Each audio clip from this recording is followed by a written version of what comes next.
It was back in late September when the Board of Commissioners with the Guam Civil Service Commission listened to the findings from a post-audit staff investigation that was conducted after the complainant, John Anthony Muña, a firefighter 2 at the Guam Fire Department, applied to be promoted to the Fire Service Specialist position, but was not selected. He believed that he should have gotten the promotion, but his score and rating sheet were manipulated after his interview.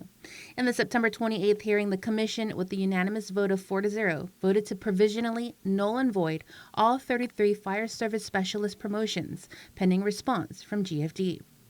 Fast forward to November 28th. The Commission was set to make a decision on the case, either moving forward with the null and void of the promotions or the remedy GFD offered in their response. A second complaint from another GFD firefighter 2, Mark Snyder, was also set to be heard, but both cases ultimately were dismissed. We have exceeded the statute of limitation. The statute is very clear that we need to complete this investigation within 180 days. Right now, as according to the advice from the legal counsel and our director, as of today, for Snyder is 278 days. So we have exceeded the 180 days. So in other words, we lack jurisdiction to make a decision in this case. We're barred. That was Guam Civil Service Chairperson Juan K. Calvo breaking the news to Snyder and his GFD representative, Robert Koss. Our staff commissioners did everything they can to facilitate or to conduct the investigation expeditiously. Unfortunately, there's so many other factors that in the process can delay our time. Typhoon, that's one. Quorum, that we don't have quorum. The announcement of position that comes with days, time. Days, I'm talking about days. It eats up our days. We thought it's not in our fault as well. But the complainant, the employees, also being suffered because of the statute. The Commission saying time just ticks away because of the law.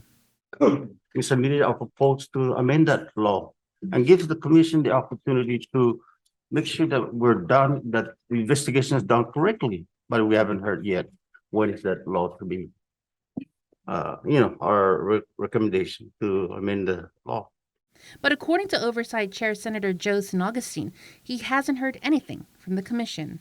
Now, if the Commission just reaches out, don't just talk to the media, don't just complain. Reach out to me or any other senator and express your desire, what you hope to accomplish, and then we'll move from there.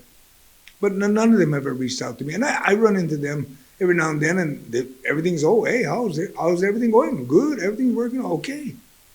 Another issue is that the Civil Service Commission is lacking 3 members, which makes it difficult to make quorum and even get a unanimous vote. Civil Service Commission should have 7 commissioners on that board. There are 4. A decision is made by a rule of 4. So if all 4 can't make it to a hearing, then there's no quorum. The hearing gets canceled and postponed to a future date. So under the law, the governor of Guam has to fill a vacancy of the commission within 30 days of its vacancy. So we have 3 positions that have been open far longer than 30 days. So what happens to Muña, Snyder, and other GovGuam employees who have been dealt a similar fate? Koss explains. The appeal then has to be appealed to the court.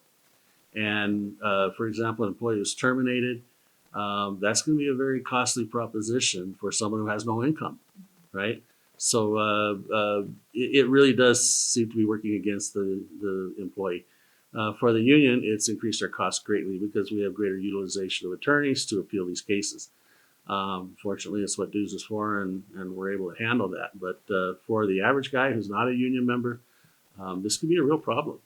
It appears that many cases that are going before the Commission are getting dismissed due to the statute expiring.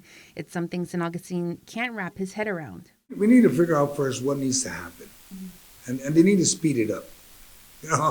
Civil Service, get your act together and speed it up. And that's what bothers me, hey, Joan, is that it appears that the Commission is not moving fast enough, and they need to get on the ball. I mean, that's why they took the appointment. We confirmed them. Get on the ball. Get it done.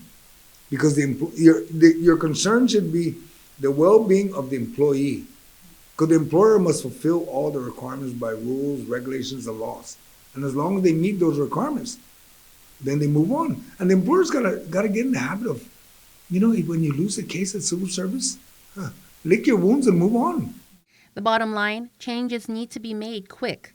Cost believes getting those 3 positions in the commission filled would be good, as well as making changes to the time limitations for cases. Jonigan Charfris, KUM News.